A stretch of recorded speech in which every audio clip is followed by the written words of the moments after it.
हरि ओम। नमो नारायण। श्री हरि विष्णु भगवान की जय हो, जय हो। महाराज जी प्रयागराज में आए हैं, कुछ आपसे कुछ सीख के जाएंगे और आपके पीछे का नज़ारा देखकर ये जो प्रसाद ग्रहण करने का ये सिलसिला चल रहा है, ये कितने दिनों से चल रहा है और जब मौनी अमावस्या आएगी 29 को, तब क्या कुछ व्यवस्था रहेगी और आप खाने प्रसादी में क्या क्या बनाते हैं भक्तों के लिए, कुछ जानकारी हमारे दर्शकों तक भी पहुँचा दीजिए। और ये जो पीछे हम बोर्ड देख पा रहे हैं, ये कौन से महाराज जी का है, कौन, उनके बारे में भी थोड़ा बता दीजिए। जी मेरे राम जी, मेरे भगवान जी, ये जो हमारे सदगुरु भगवान महंत श्री गुरु श्यामलनाथ जी और गुरु बालकनाथ जी हैं, जो कि बीजापुर महसाणा गुजरात से आते हैं।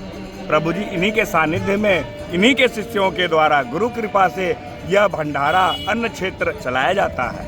इस अन्न क्षेत्र में टिक्कड़ अर्थात रोटी, महाप्रसाद अर्थात चावल, दाल, घी से बनी हुई मिठाइयाँ और पूड़ियाँ रहती हैं। प्रत्येक दिवस प्रातः बेला में चाय की व्यवस्था रहती है, जो काढ़ा के रूप में रहती है। तत्पश्चात बाल भोग रहता है। बाल भोग के पश्चात हमारे राजभोग यानी दोपहर का भोजन। अभी आप प्रसाद ग्रहण कर लो, इसमें चावल भी हैं, पूड़ियाँ भी हैं, दाल भी हैं। आज का जो व्यवस्था है वो अपने काबुली चना की सब्जी है, मिक्स सब्जी की व्यवस्था है और संग में बेसन का लड्डू है जो घी से बना हुआ है मेरे। हाँ, और ये सार्वजनिक रूप से जैसा कि आप देख पा रहे हो, प्रत्येक दिवस प्रातः बेला में 5 से 6 हजार लोग प्रसाद पाते हैं निःशुल्क व्यवस्था में। और संध्या बेला में जो रात्रि भोजन प्रसाद रहता है वह भी पाया जाता है।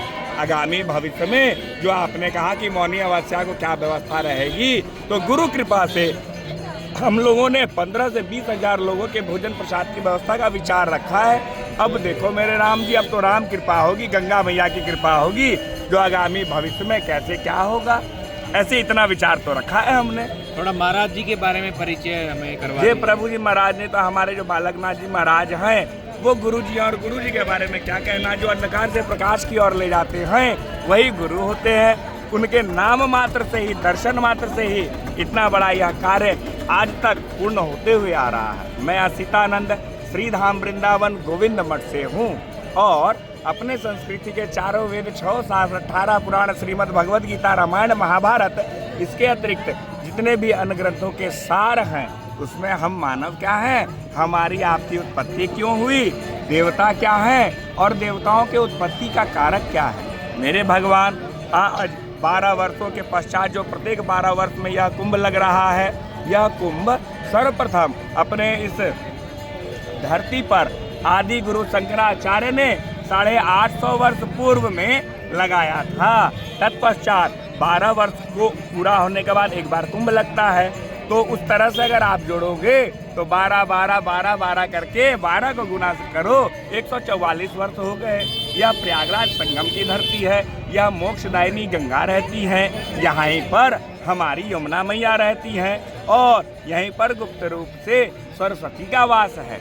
यहाँ पर नैमिषारण्य क्षेत्र से आगामी भविष्य जो भूतपूर्व भविष्य है, उसमें 88,000 सोनका आदि ऋषि इस स्थल पर आए। उनका कार्य ही था जो आज भी हमारे संतों का कार्य है, प्रातः बेला ब्रह्म मुहूर्त में स्नान कर लेना, तत्पश्चात अपने धर्म आध्यात्म के क्षेत्र में कुछ पाठ कर लेना, कुछ कथा सत्संग कर लेना। कारण क्यों, तुलसी बाबा के द्वारा भी लिखा गया है कि बिनु सत्संग विवेक न होई, राम कृपा बिनु सुलभ न सोई।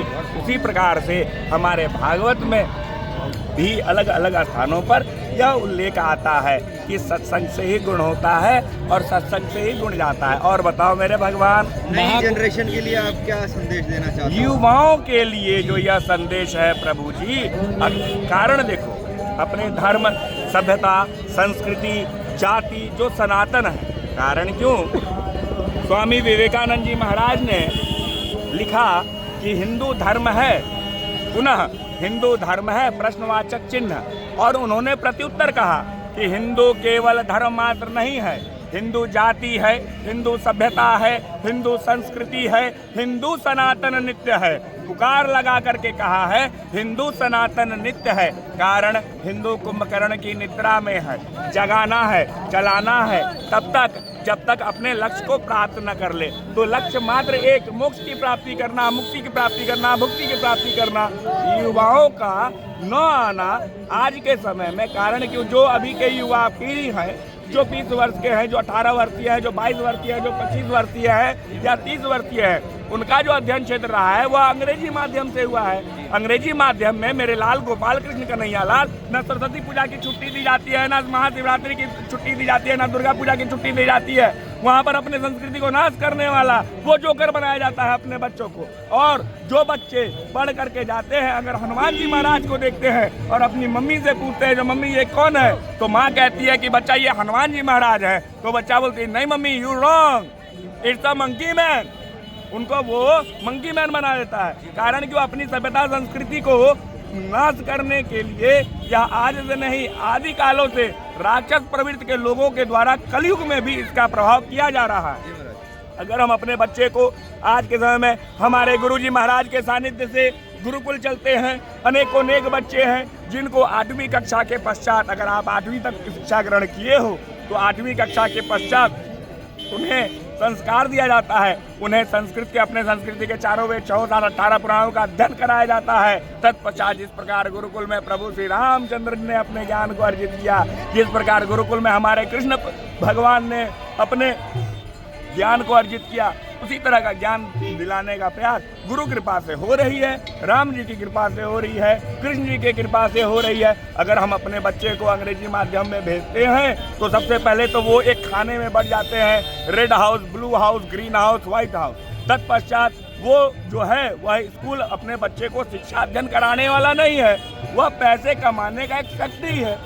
जो आज जो है वो आप 100 रुपया लेकर के आओ तो ये काम क्या है, एक पे एडमिशन के समय में आप इतनी मोटी रकम ले लेते हो, प्लस एक बच्चे को जो छोटा सा नन्हा बालक है इतने सारे वहाँ किताबों का, पुस्तकों का बोझ दे देते हो जो बच्चा अपने जीवन को आगे नहीं पढ़ पाता है। दूसरी बात, अपनी सभ्यता संस्कृति से अगर आज भी संपूर्ण भारतवर्ष में अगर तिलक लगा करके हमारा कोई बच्चा अंग्रेजी माध्यम के स्कूलों में जाता है तो उनके गार्जियन को बुला करके बच्चे का तिलक मिटवा दिया जाता है। अगर आप अपने हाथ में कलावा पहन करके स्कूल में जाते हो तो मेरे लाल गोपाल कृष्ण कन्हैया लाल, उस कलावा को काट दिया जाता है। और अगर इसी प्रकार का है तो जो बुर्काएं पहन करके जा रही हैं उनको बुर्का पहनना बंद कर दो। और हम लोग अर्धनंग हैं, अगर कहोगे तो आधा नंगा होकर के हम लोग भी स्कूल जाना आरंभ कर दें।